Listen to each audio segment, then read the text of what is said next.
నిత్యత్వంలో ఉన్న మానవులకు ఈ రెండు ప్రశ్నలు ఉద్భవిస్తాయి. అవి రాకుండా మనము ఈ లోకంలో జీవించుట అత్యంత ముఖ్యం. నరకము, పరలోకములు ఉన్నాయి. ఇది వాస్తవం. ఈ రెండు నిత్యత్వాలే. వీటికి ప్రారంభమే కానీ ముగింపు ఉండదు.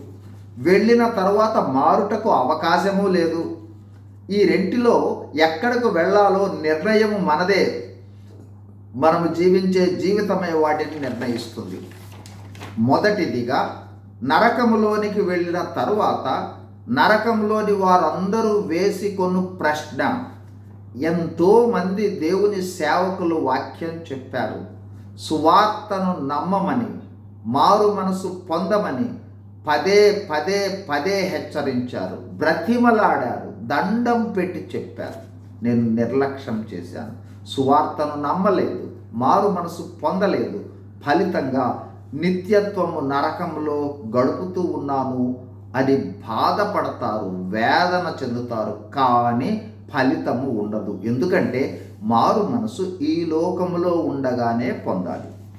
అలాగే పరలోకములో వెళ్ళిన తరువాత అక్కడ ఉన్న అనేకులు పరలోకాన్ని చూచి అక్కడ ఉన్న గొప్ప మహిమ, ఘనత, ఆధిక్యత స్థానాలను చూచి తాము తక్కువ స్థాయిలో ఉండుట వలన వారు వేసుకున్న ప్రశ్న.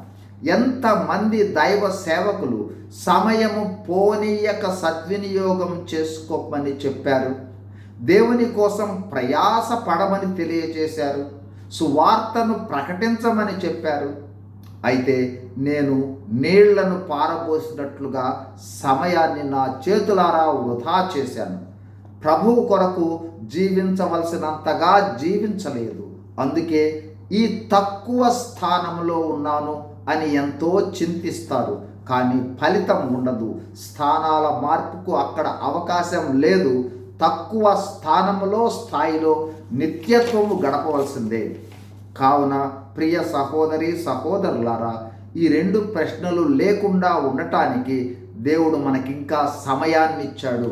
యేసు ప్రభువు వారి మరణ, భూస్థాపన, పునరుద్ధానాలను విశ్వసించి మారు మనసు పొంది నరకము తప్పించుకొని పరలోకంలోనికి ప్రవేశిద్దాం.